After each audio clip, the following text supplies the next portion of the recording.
नमस्कार, मैं अमित सिंह और आप देख रहे हैं जनहित खबर बिहार। आपको बता दें कि सनातन के सबसे बड़े धर्मगुरु रामभद्राचार्य ने क्या कहा हनुमान चालीसा के चौपाइयों पर, आइए देखते हैं पूरी रिपोर्ट। साथ ही साथ उन्होंने नरेंद्र मोदी के लिए पुनः भविष्यवाणी कर दी है कि 2024 के चुनाव में वही प्रधानमंत्री बनने वाले हैं। तो आइए देखते हैं हम पूरी रिपोर्ट।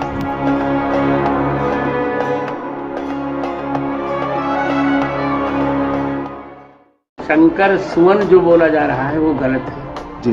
हनुमान जी शंकर जी के पुत्र नहीं है, शंकर जी ही हनुमान है। 27वीं चौपाई में सब पर राम तपस्वी राजा बोला जा रहा है जी। तपस्वी राजा नहीं, सब पर राम राय सिर ताजा। नमस्कार। हनुमान जन्मोत्सव के मौके पर ताज नगरी आगरा से धर्म चक्रवर्ती तुलसी पीठाधीश्वर जगतगुरु स्वामी रामभद्राचार्य ने अब की बार कुछ ऐसा बोला कि मीडिया की सुर्खियों में आ गए। चित्रकूट की धरती से ताल्लुक रखने वाले स्वामी रामभद्राचार्य देश की एक ऐसी नामचीन हस्ती हैं जिनका नाम बड़े ही आदर के साथ लिया जाता है। संत समाज से आने वाले स्वामी रामभद्राचार्य, जिनके लिए कहा जाता है कि ना खुद लिख सकते हैं ना ही आंखों से पढ़ सकते हैं, केवल सुनकर ज्ञान अर्जित किया, बोलकर अपनी रचनाएं लिखवाई और आज देखिए मौजूदा समय में 22 भाषाओं के जानकार और 80 से ज्यादा ग्रंथों के रचनाकार हैं। बतौर कथावाचक स्वामी रामभद्राचार्य आम जनमानस को अध्यात्म की दुनिया से तो जोड़ते ही हैं, इसके साथ ही साथ ज्ञान के तप से मिलने वाली दैवीय शक्तियों के बल पर जब कभी कोई भविष्यवाणी करते हैं या फिर कुछ भी बोलते हैं तो सत्य साबित होता है। देश के प्रधानमंत्री नरेंद्र मोदी जी को लेकर तो स्वामी रामभद्राचार्य की तमाम भविष्यवाणियां 100% सत्य निकली। कहते हैं कि स्वामी रामभद्राचार्य का भविष्यवाणी करने का सिलसिला बहुत पुराना है। 14 के लोकसभा चुनाव से पहले इन्होंने ये बता दिया था कि मोदी ही देश का भविष्य होगा।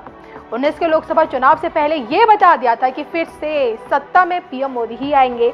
और अब देखिए 24 को लेकर पहले ही रामभद्राचार्य इस बात की भविष्यवाणी कर चुके हैं कि पीएम मोदी इस बार जीत की हैट्रिक लगाएंगे। लेकिन फिर से सत्ता हासिल करते ही पीएम मोदी सबसे पहले किस काम को अंजाम देंगे, इसको लेकर स्वामी रामभद्राचार्य की भविष्यवाणी काफी ज्यादा वायरल हो रही है। स्वामी रामभद्राचार्य की नई भविष्यवाणी क्या कहती है, ये बताने से पहले आप ये भी जरूर जान लें कि हनुमान जन्मोत्सव के मौके पर स्वामी रामभद्राचार्य ने हनुमान चालीसा की चौपाइयों पर सवाल उठाए हैं। राम भक्त स्वामी रामभद्राचार्य ने हनुमान चालीसा की कुछ चौपाइयों को गलत करार दिया है। देखिए जी, आपने हनुमान चालीसा में कुछ ऐसे शब्द बताए थे जो गलत बोले जा रहे हैं, उस पर क्या जानकारी है महाराज जी?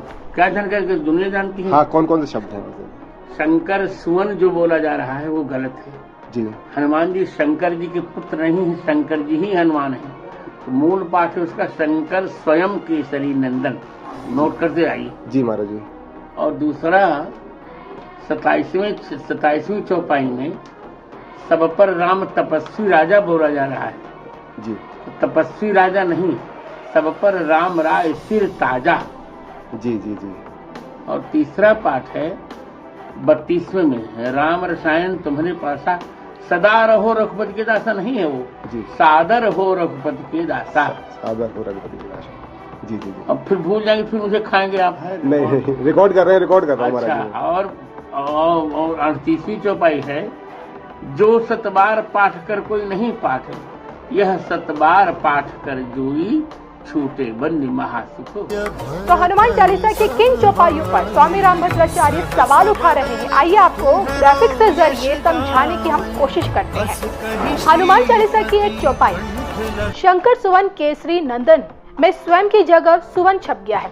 बजरंगबली शंकर जी के पुत्र नहीं है, बल्कि वो स्वयं ही शिव के अवतार हैं।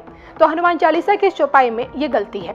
दूसरी गलती, हनुमान चालीसा की 27वीं चौपाई में भी एक गलती है। इस चौपाई में सब पर राम तपस्वी राजा लिखा है, जो कि गलत है। यहाँ पर इसकी जगह सब पर राम राज फिर ताजा ये शब्द सही है। हनुमान चालीसा की 32वीं चौपाई में भी एक गलती है। इस चौपाई में राम रसायन तुम्हारे पासा, सदा रहो रघुपति के दासा लिखा है, जिसे सादर रहो रघुपति के दासा पढ़ा जाना चाहिए। हनुमान चालीसा की 38वीं चौपाई में भी गलती है। इस चौपाई में जो 7 बार पाठ कर कोई लिखा है, इसे ये 7 बार पाठ कर जो ही पढ़ा जाना चाहिए।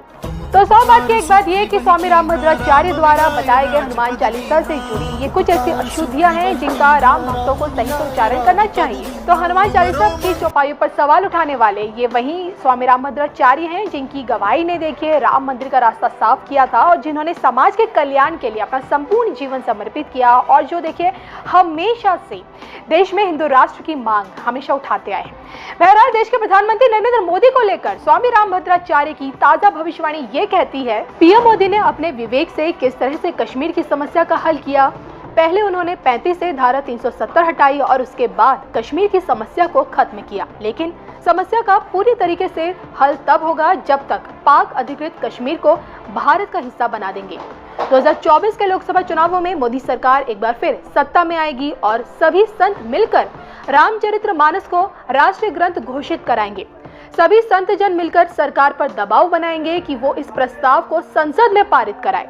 प्रधानमंत्री नरेंद्र मोदी ही रामचरितमानस को राष्ट्रीय ग्रंथ का दर्जा देंगे। तो देश के प्रधानमंत्री नरेंद्र मोदी के संदर्भ में स्वामी रामभद्राचार्य जी ने जो कुछ भी कहा और जो भविष्यवाणी की उसमें कितनी हकीकत है, आपको कितनी सच्चाई नजर आती है, कमेंट करके बताइएगा जरूर।